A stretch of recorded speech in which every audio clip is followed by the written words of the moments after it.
Everyone, welcome. This is Jason Clemmons, Doctor of Chiropractic at the Rock Health and Wellness Center, and this is Life with Jason Clemmons, DC. Hope you guys are fantastic out there. We are at the Rock Health and Wellness Center. We've had a great day, and we are ready for a great show. Thank you for everyone who's listening out there on all of our social media pages on 98.7 Walk by Faith, 1420 AM Lubbock Christian Nation. Thank you to you guys out there streaming on 987radio.com. And the people that are listening to us on the Live 365 app. So hope everyone had a great day. We got a lot of stuff to break down tonight. So I'm excited about this show. I hope last night's show was a little bit here and there. Sometimes those shows are, but I appreciate you guys listening to that, and I hope you got something out of it. And I think you're going to get something out of tonight's show as well. So let's get after it. So I had a question today, and I had a patient ask me. She's like, "You get adjusted," and then I had a patient ask me, like, "What does that do?" And that was a great question. I don't know if she really even understood what a great question that was, but that was really, really a great question. What does that do? Like when I adjusted her neck, and you get this popping sound. If you've ever been to a chiropractor before and you've ever been adjusted, it's just like there's this sound that goes along with it. And you guys, shoot, all you got to do these days is just go on YouTube and listen to. All kinds of chiropractors have microphones on their tables and doing all these adjustments so people can hear the pop and all that sort of thing. But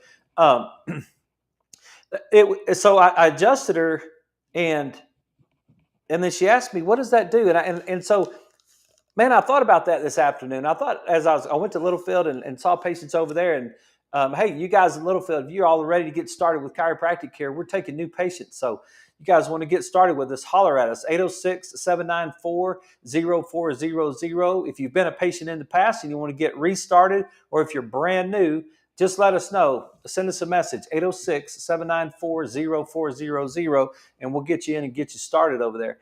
But I was on my way over there, and I was just thinking about what an awesome question that was, and what is happening. And I tell you, I've been working on this one for about 24 years now. Like, it is a seriously deep question. And yesterday I was talking about all kinds of arousal centers in our brain, and right side and left side, and how it all works and what goes on, and that question, what is happening when you get adjusted? Why does this work? Why does this idea work? And I listened as I was driving over there. I was listening to a really cool kid. He sounds like a kid, but I don't mean any offense to him. He sounds like a younger person. But a video, I don't even know. It's on, I think it's called Dirty Medicine. That's what the page is called. And it's not that dirty. It's pretty cool, actually. But yeah, Dirty Medicine. He's got 700,000 subscribers. My goal is to reduce educational disparities by making education free. I don't know the person. I don't know anything about it. I don't know what. These are videos. These videos help you score extra points on medical school exams.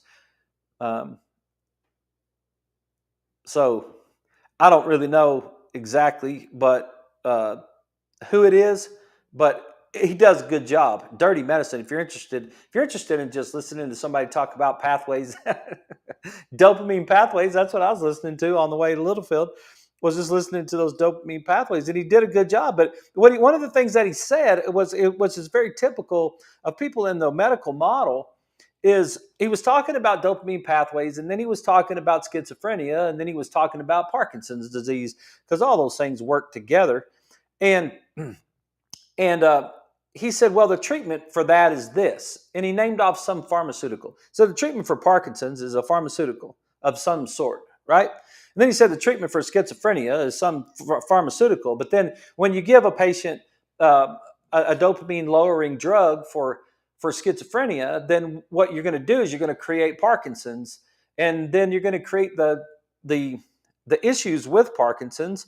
And so now you're going to need to give them a beta blocker because you're going to have to calm them down a little bit, and then you're going to have to give them something else because you're going to have to speed them up a little bit. And I was like, okay, this is where that fork in the road happens. This is where that fork in the road happens between a wellness person and a person that's trained. This guy's the guy that does the page is obviously really smart, and he does a really good job teaching. I don't and but boy, we just separate right there. We just completely we just separate. I had the same conversation with a patient that had a sore foot today.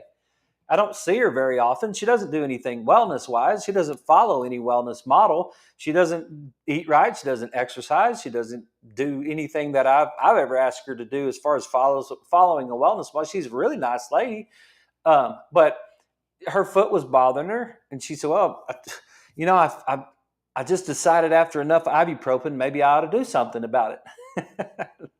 And I said, "Yeah, I took an ibuprofen once or an Advil, whatever that about 2019. That was my last one. It was there's that fork in the road, right? It's an alternative way of looking at something for somebody else. It's just a way of studying health. It's two different human beings that just have different opinions on things. That's what we're talking about on this show. We're just talking about two different human beings that have two different. I mean, we've got Texas Longhorn fans that watch this show, right? We love them to death.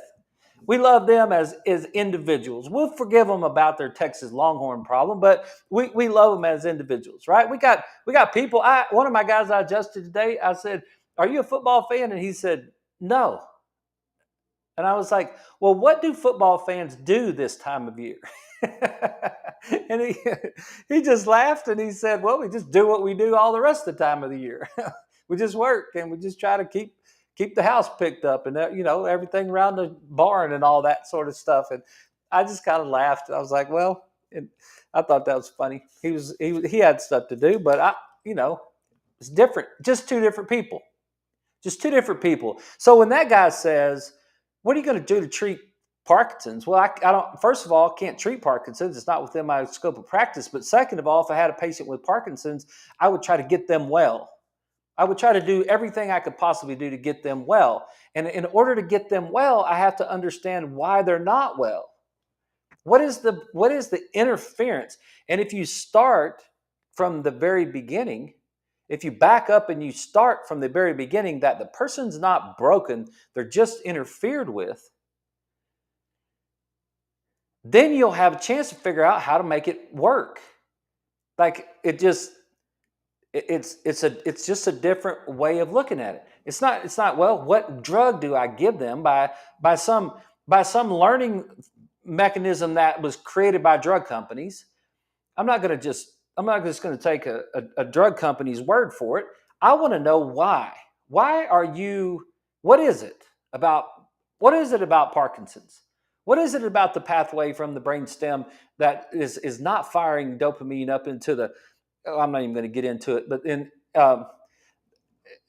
into a specific dopamine pathway. What is it that's causing that problem to malfunction? Why are we not moving properly? And what can we do from a wellness standpoint to make it better? How can we try to resolve that problem? That's what we're doing, right? So it's been a 24-year conversation. How does this work? What are you doing? Why does this work? And I'm still studying it every single day. I don't think I'll ever stop studying it. And I don't really think I'll ever get to the point where I really understand it. And I'll show you some pictures today about why exactly I say that. And I'm not trying to admit stupidity.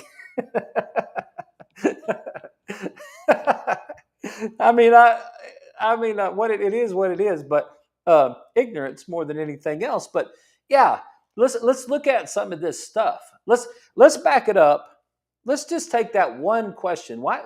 How does this work? And let's back it up to the idea of why did you come in the office in the first place?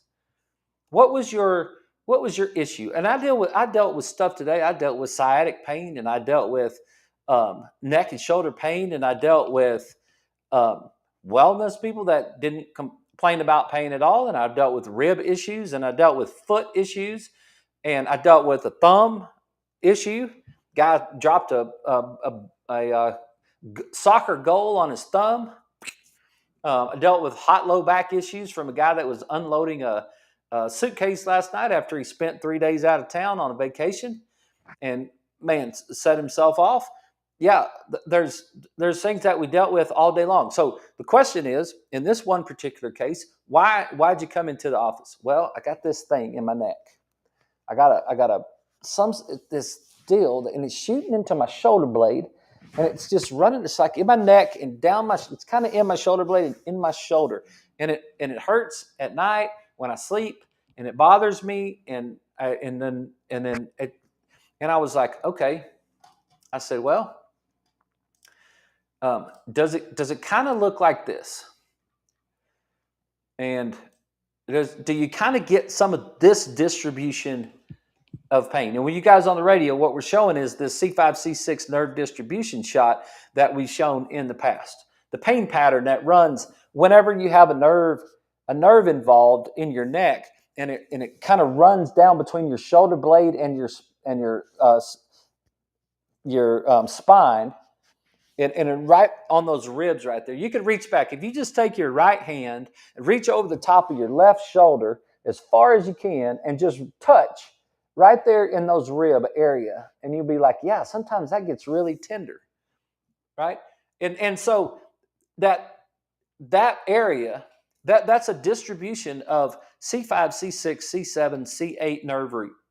And if those nerve roots are getting irritated, if those nerve roots are getting impinged, if they're getting stretched, if there's some sort of something that's going on with that particular nerve root, then you're gonna create an environment around that nerve that's unhealthy.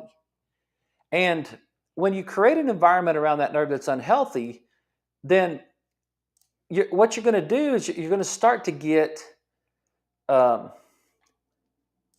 we just looked at this article last week, but what you're going to start to get is you're going to get biomechanical changes around the article. So this particular article, I got so many tabs open tonight. Give me a second,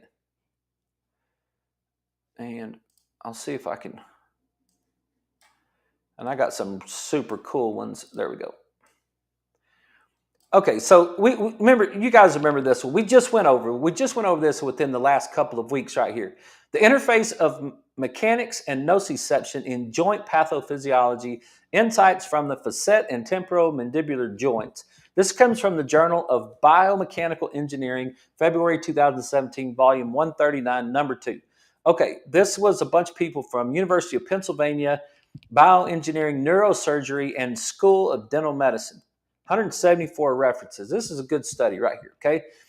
And it's just talking about pain, and I'm not going to get into all of it, but I just want to talk about a couple of paragraphs in this particular article. And it says, trauma and repeated loading can induce structural and biomechanical changes in joints, altering their microenvironment and modifying the biomechanics of their constitutive tissues. Let me say it again in English that we can all understand, right? Repetitive stress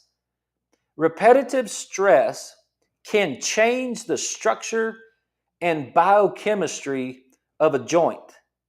Repetitive stress. What is a repetitive stress? Have you sat at a desk all day long and typed on a computer and put yourself in a position with forward head posture? Everybody knows it. You get that burning feeling right at the base of your neck.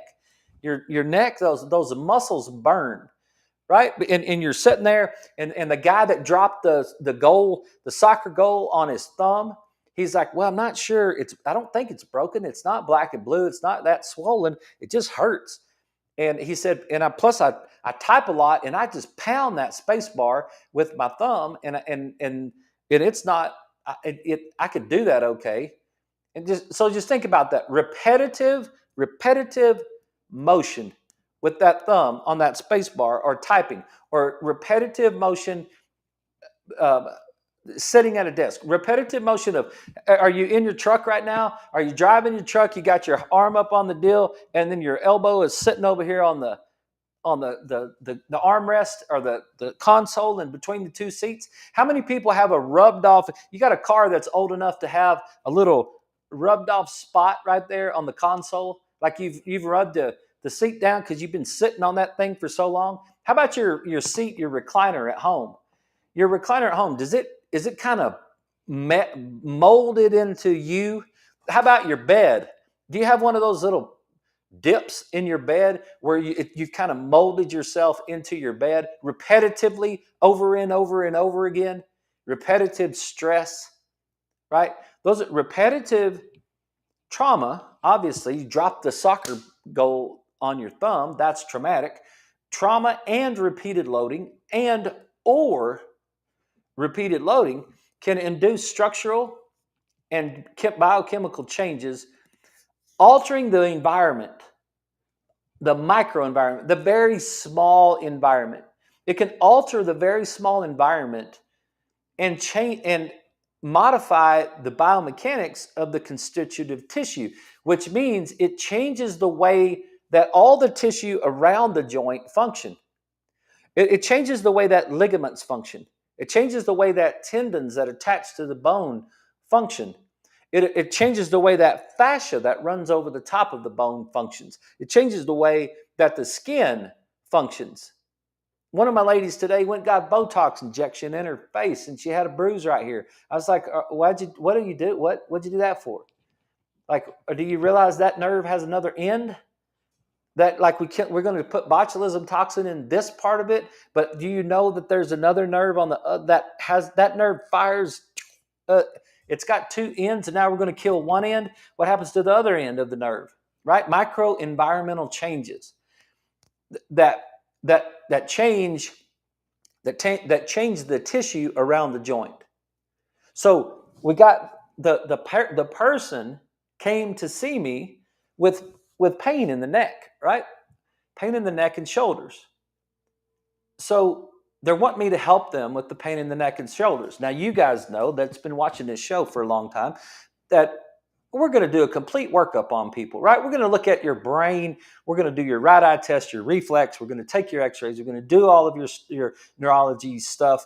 We're going to get a picture that's going to give me a bigger picture of why this might have happened in the first place. You're just not going to walk in and I'm going to have a conversation and we're going to adjust you. No, I am 53 years old. I'm fixing to be 54 years old next month. I have been in practice for 20 years. I'm not doing that stuff anymore. I'm not doing that kind of care anymore. That kind of care was fine, and it's fine for some people, and it's fine for people that, hey, look, there's different people on earth. There's Texas Longhorn fans and there's Texas Tech fans, right? Some people drive Fords and some people drive Chevys. Some people want to walk in and get popped, and some people want someone to pay attention to them. It's two different models. I'm not saying one of them is better than the other one, but I am not practicing that way. I want a picture of you. I want to know what's going on with you. Because you know what I found out? When it doesn't work in 2 or 3 or 4 visits, you're going to ask me, why? What are we doing? Why are we not solving this problem? What is going on? Or you might have an underlying condition that we found that just this last week. There's some other things going on. Like we think we have hip pain that's happening, but there's more going on than just hip pain. Well, my leg's giving out. Well, why come your legs are swelling? Well, I don't know. Well, now we got drop foot. Okay, wait a minute. Wait a minute. We got some things going on. I want some answers. You got to go see your medical doctor. Because I think there's multiple things happening at the same time, right? That's why we do the exam.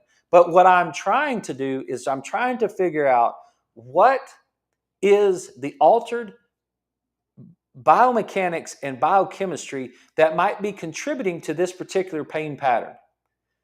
Now, yes, there are times that examination is overkill for the person's problem. It's just as simple as just getting it to move properly. That's exactly true. Sometimes it's too much, but I've done it enough times to really know that I'm not gonna I'm I'm not gonna go into that game with that game plan and know that I could get beat in, in that game. Yeah, good example, huh? Right? Yeah, Notre Dame. How'd you feel about that when you played Northern Illinois? Right? You just went into that game with that game plan, and then all of a sudden it was too late. It was like, we're in trouble now, right? So I'm going to take that example and I'm going to do that same thing. Okay, so let's get back to it. Peripheral pain sensors can become activated in response to changes in the joint microenvironment and relay pain signals to the spinal cord and brain where pain is processed and perceived. So now all of a sudden we have a change in the microenvironment. We have a change around the joint. We have a change around the joint. We have a change in the movement. We have a change in the chemistry, and now we have these pain sensors. We have little receptors in that area that are now being activated because of the changes in this microenvironment. And then now we're relaying those signals to the spinal cord and to the brain, and now we're processing this discomfort or pain. And it doesn't have to be sharp pain. It could be dull pain. It could be aching pain. It could be throbbing pain. It could be burning pain. It could be numbness. It could be stiffness. It could be any of those things that's altered from normal. It could be any of those things that's altered from normal. And then when that happens, now you're going to start to seek some help. You're going to start to say, man, is there anything we could do about this? This is really irritating me. I really don't want this thing to hurt like that in my neck, right? In some cases, pain circuitry is permanently changed, in which may be a potential mechanism for sustained joint pain. So pain pathways are postulated to be sensitized by many factors, including degeneration and biochemical priming, with effects on thresholds for mechanical injury. That the reason I wanted to show you that was just simply because it's not just the movement, it's also the chemistry. And so now if you look at a picture here and you look at another picture and you say, okay, wait, if I'm looking down on a vertebrae and now all of a sudden I've got blood supply, I've got nerves. This is a thoracic spine vertebrae, and that's like, okay, it's like we've got incoming pathways and we've got outgoing pathways that are coming through that nerve. And that nerve is feeding the front of my body, that nerve is feeding the back of my body, that nerve is feeding the muscles on the back, that nerve has contribution to sometimes organs on the front, that nerve is firing in there's lots of stuff going on right there. There's lots of stuff going on right there. And so what's happening now is something is causing a microenvironmental change, which is creating some nociception.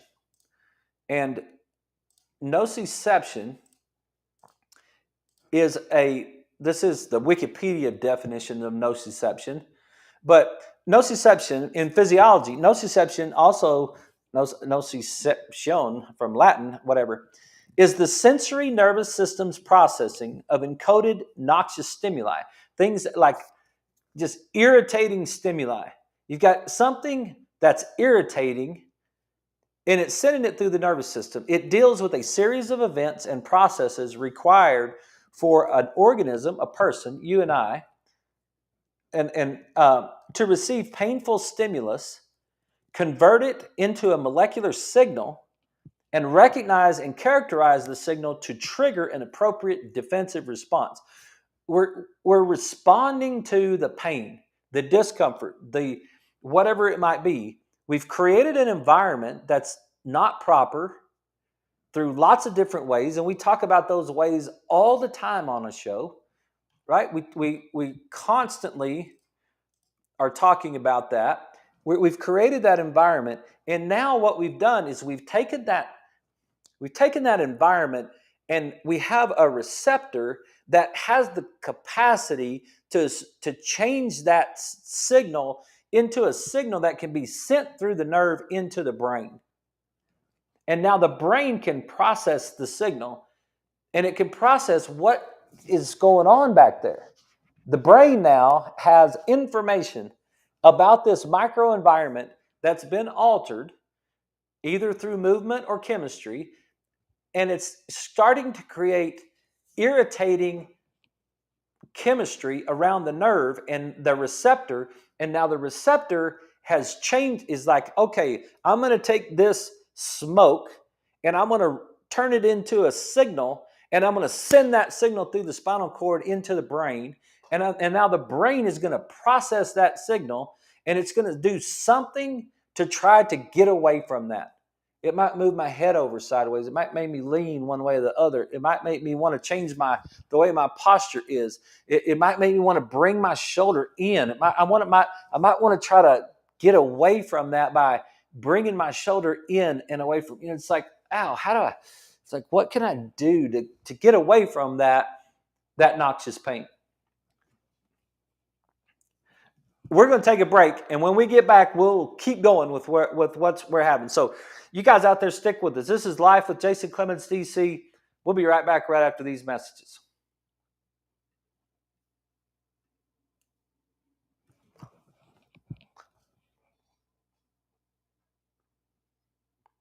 A lot of times we think it's just chemical. We think it's just mechanical. We just think it's like, Doc, I just need to get realigned. I feel like I'm just out of alignment. The out of alignment, I just want you guys. I know that the world won't change, but just you guys, I want you to know how improper that is. We don't talk about it in our amongst ourselves. The guys that do my work, we've studied it for so long that we don't use. It's not we. I never say that when I'm talking to MJ or Joe or John Condi in Florida. We don't ever say misalignment. It's not part of our vocabulary any longer because it's not appropriate. And what happens is, so many times doctors just try to dumb it down so that the patient can understand it, which I think is insulting to the patient. And now, sometimes I probably talk too much. I've been accused of that lots of times, that I talk too much. But what we think now, because this has been going on for so long, we think it's a misalignment. And it's like, look, it's altered function in some form or fashion, but it can be caused from physical tension. It can be caused from fascia. It can be caused from muscle. It can be caused from ligaments. It can be caused from some sort of creep or physical reason. There could be some physical. There almost always is some sort of physical component to it, but there is almost always a chemical component to it. There has to be a chemical component to it in order to feel that pain. There has to be some noxious stimuli on that receptor in order for it to fire into the brain. So that's the whole idea behind sugar in fish oil and the diet and the refined carbohydrates and the artificial colors and sweeteners and the aspartames and the saccharides and all of those things, the Splenda, and all of those things that we just take for granted. We don't really understand, really. We don't understand the chemistry that's around the joint that's causing that mechanism to take place.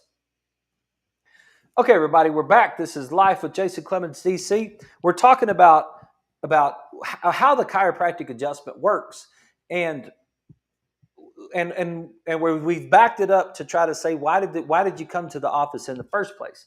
What were you trying to solve? What was your issue that you were trying to solve, right? And so now Now we've got,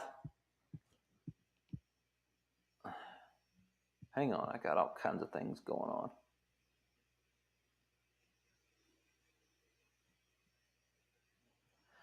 Sorry about the radio over there. I can't get that to turn off. There we go. Okay. So now we've got some sort of problem. We got the stiffness, we got the pain, we got the discomfort. We've made it into the office. So now I've done my evaluation. I've figured out which side I'm going to adjust. I've figured out which pathway I'm going to try to fire. I've figured out the pattern by which I'm going to try to move the joint. And what is it that I'm trying to do when I move the joint? I'm trying to take the joint and reestablish a proper reestablish a proper biomechanical and biochemical environment for that joint, so that now we can eliminate any inflammatory response. We can eliminate any sort of tension response. We can eliminate any sort of any of that noxious stimuli that's making that nerve fire. That's what we're trying to do. It's all about how it fires into your brain and how it moves and how you get that segment to move in order to make it function right, so that it stops all that what's going on. So now we're taking the joint and we're firing the nervous system in a certain way, in a certain pattern, to try to create some inhibition. That's one of the things that we were talking about dystonia on that guy on the was talking about some pyramidal effects that a person might have if they have Parkinson's disease or if they have schizophrenia, and you give them some dopamine and it creates some sort of problems for them, right? And they were talking about in the eyes will get stuck up. They'll get stuck in an upward gaze. And that's happened. I've got a guy with Parkinson's, and there's times that we're going with the tuning fork, and I'm his eyes are following me, and they'll go up, and then all of a sudden he just kind of gets stuck. He just, for a second there, he just kind of gets stuck with his eyes looking up, and I'll bring the tuning fork back down, and he's still up with his eyes up, and I'm like, okay, come back down, right?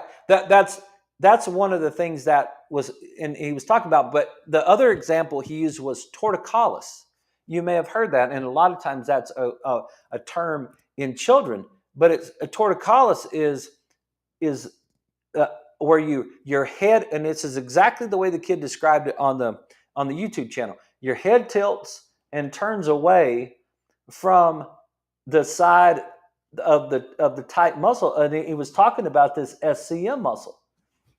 And he was talking about this muscle that goes from the base of your skull, your sternocleidomastoid, your mastoid right here, and then that muscle comes right down and attaches, and it'll split, and part of it is to your sternum, and part of it's to your clavicle right there, and then it comes up. But when it contracts, it turns your head, right? And what he was trying to explain is and he said it, he even said it in the video, ipsilateral muscle contraction, same side cortex is not inhibiting that muscle, which is causing that muscle to turn your head, and you have a head tilt. That's what I mean by the frontal lobe inhibits the flexor muscle on the same side. That's what I'm talking about. But it's funny how he was like, yeah, well, give them a drug for that, right? Give them another drug for that. I'm like, no, fire that brain. Make the adjustment. Get the nervous system to actually see it and do something about it, right? How do I get that to stop doing that? Well, it's not being inhibited from this side of the brain. The right side of the brain is weak. I was watching that video on the way to Littlefield, and I had it setting up on the dash. I don't know if I'm supposed to admit that or not, but I had it plugged into I was really listening to it, but I was watching it a little bit. I had it setting up on the dash, and right as I was pulling into Littlefield, I got my phone froze up, and I got a temperature warning. It got too hot, It was too hot. As soon as I was like, I didn't even know that was going to happen. I mean, I had the air conditioner running and driving. I guess the screen from the car, having it set up next to the screen from the car, and the combination of those things created some heat, and it made my phone stop working. That that that mechanism, that was just a way of saying that, like there's disruption and it caused it to stop. Well, your brain stops working, and all of a sudden your flexor muscle gets tight over there on that side. So it's like, okay, well, which side is it hurt on? Does it hurt on your right side or does it hurt on your left side? Well, it hurts on my right side. Okay. How's your stress level? What's going on with you? Tell me about your history. Those are questions that we ask, because why did it show up on your right side and not your left side? Does that make any difference to me? Yes, it does. It makes a lot of difference to me. Why did it show up on your right side?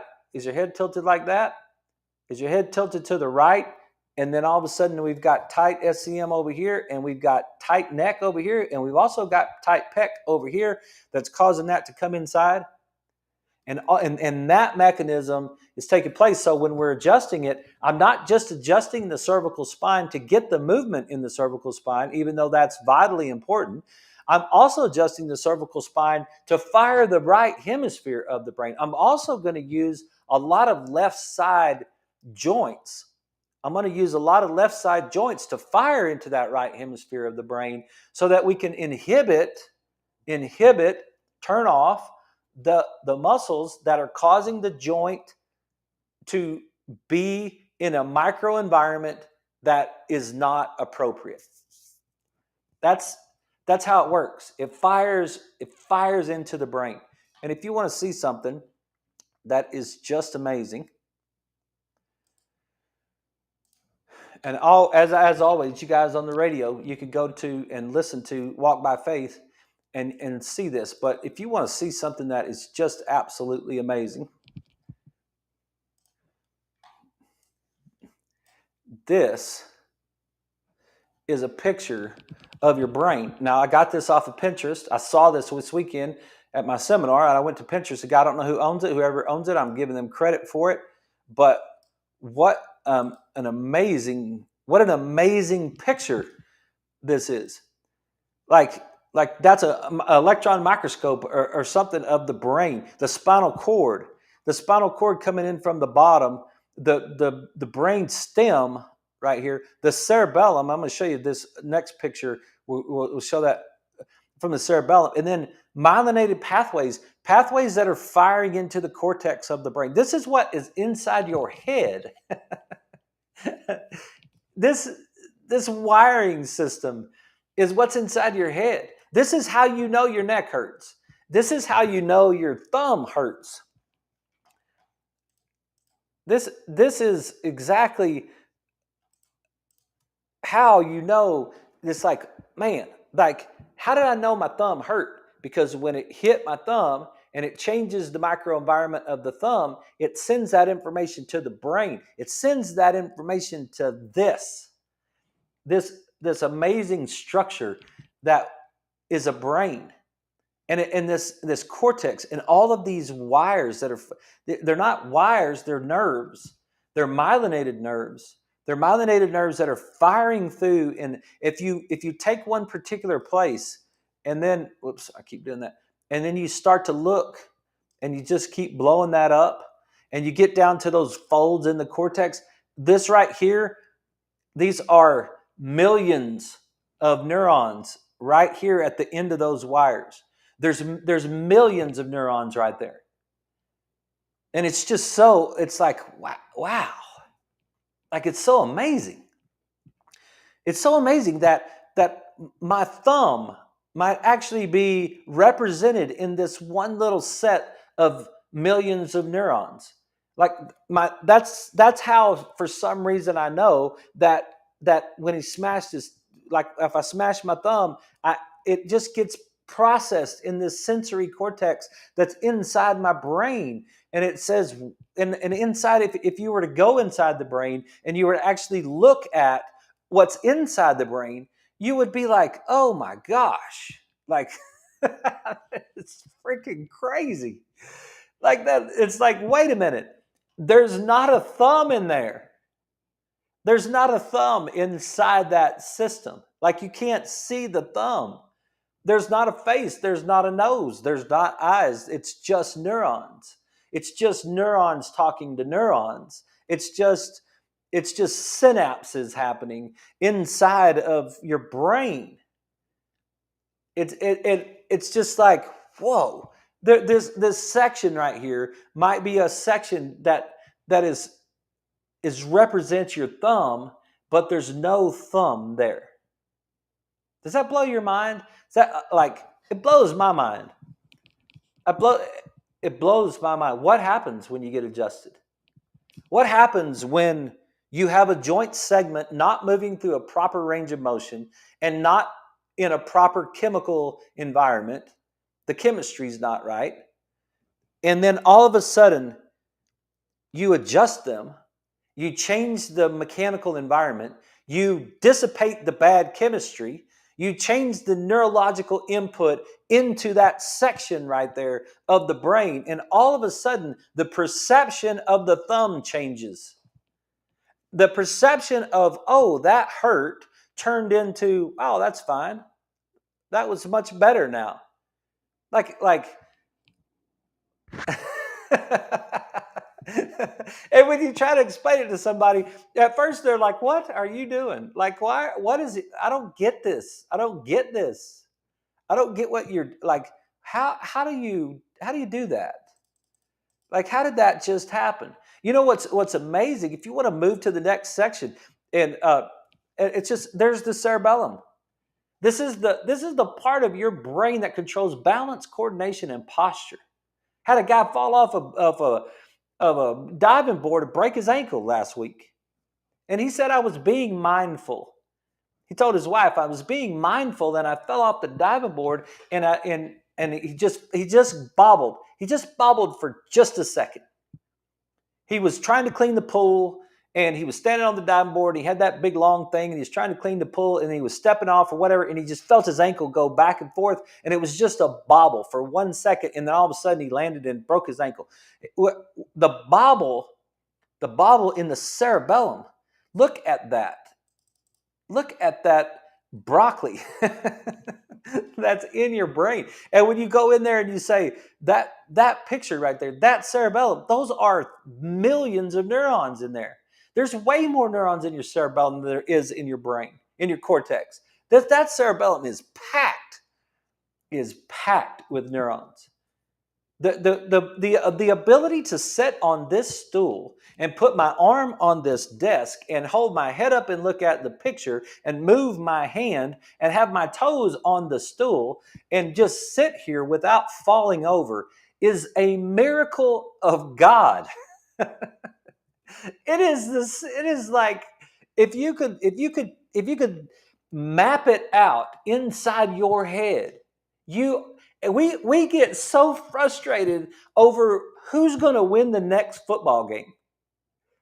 We get so frustrated over who's going to win the next election.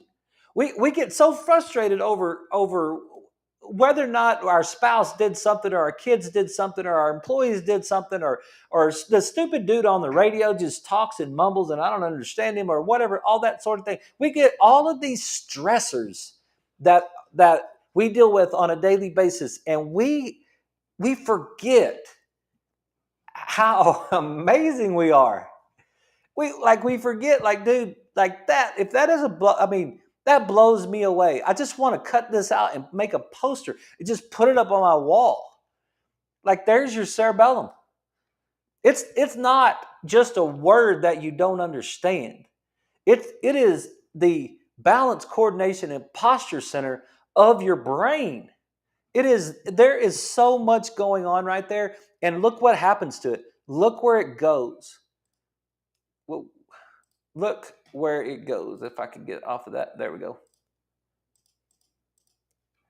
Look where let me move back up to this other picture, and look where it goes. Look at this right here. There is a set of wires. coming out of the cerebellum, in and out of the cerebellum, may I add, in and out of the cerebellum, and it goes up and it comes into the midbrain and then like all the way through the brain. Like it's firing up.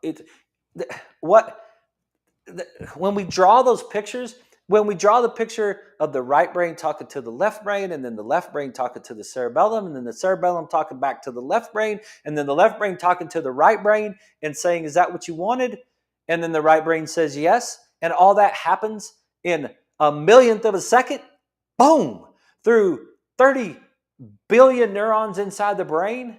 Like it's like, wow, like all of that stuff.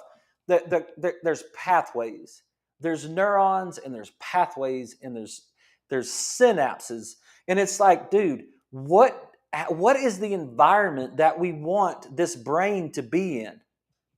If we really could understand how magnificent this brain is, if we really could understand how magnificent this brain is, what environment would we want this brain to be in? If we could really understand how magnificent our child's brain is, and it's growing, and it's making new myelin, and it's making new synapses, and what fires together wires together, and it's like, what would we give them a Pop-Tart? Would we give them a Dr. Pepper? Would you pour Dr. Pepper into your brand new $100,000 vehicle?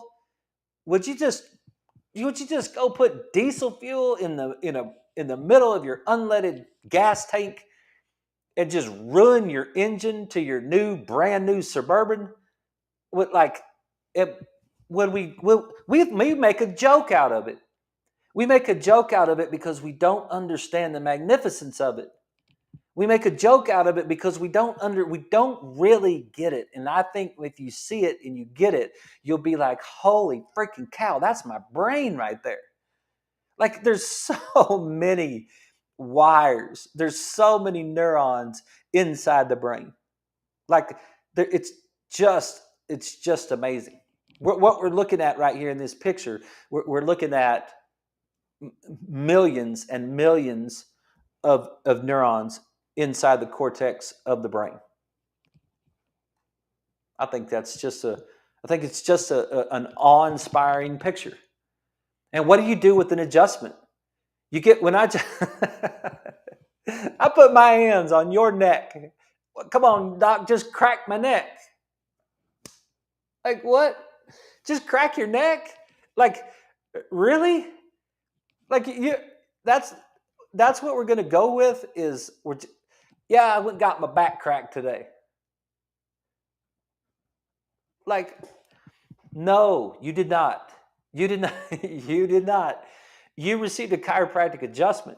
You received an amazing,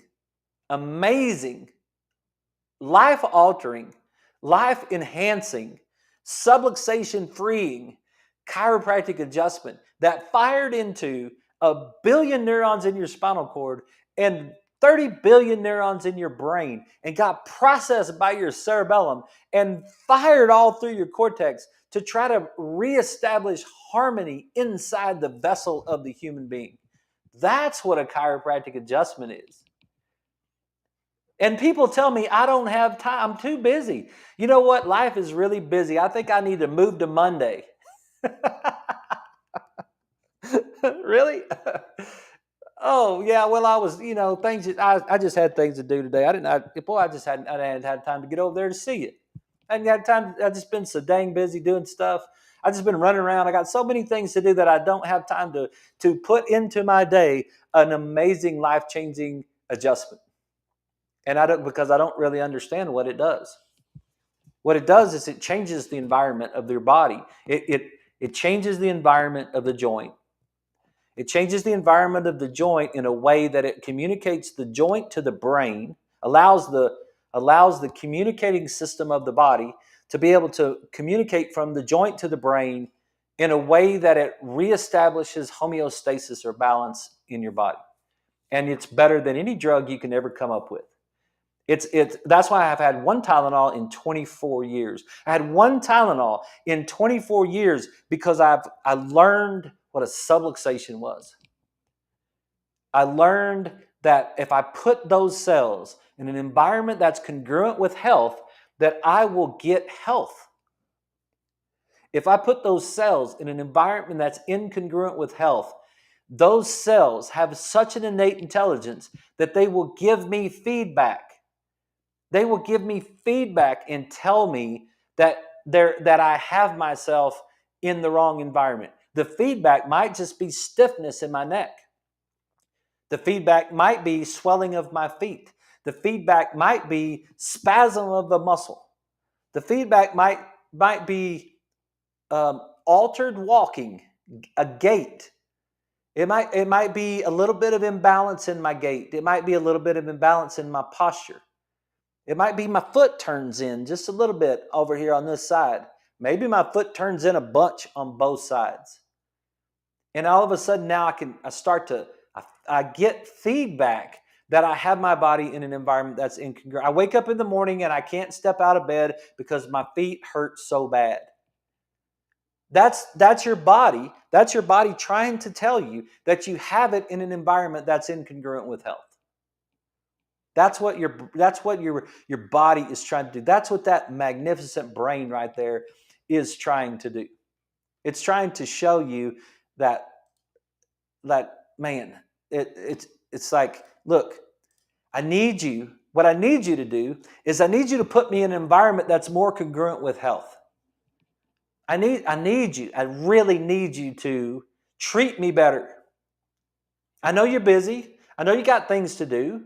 I know that that you got ball practice, and I know you got to get to the next thing, and I know that we got deadlines, and I know that we're trying to figure out what's for supper, and I know that we're it's like, look, it's not 2 glasses of wine tonight. It's not that. It's not a nightcap. It's not the nightcap. That's not going to do it. That's not going to wash the cells. The alcohol is not going to wash the cells in love and harmony. The alcohol is going to tax the liver. The alcohol is going to increase the inflammation. The alcohol is going to decrease the brain function. The alcohol is not the answer. And then just think, when this innate intelligence creates a pain in your foot. It creates a pain in your foot to let you know that you have yourself in an environment that's incongruent with health. And if you could understand the mechanism that had to take place, like the magnificence of what had to take place in order to feel the pain in the foot. If you could understand how magnificent it is that your foot hurts, you might understand how insulting it is to give it an ibuprofen.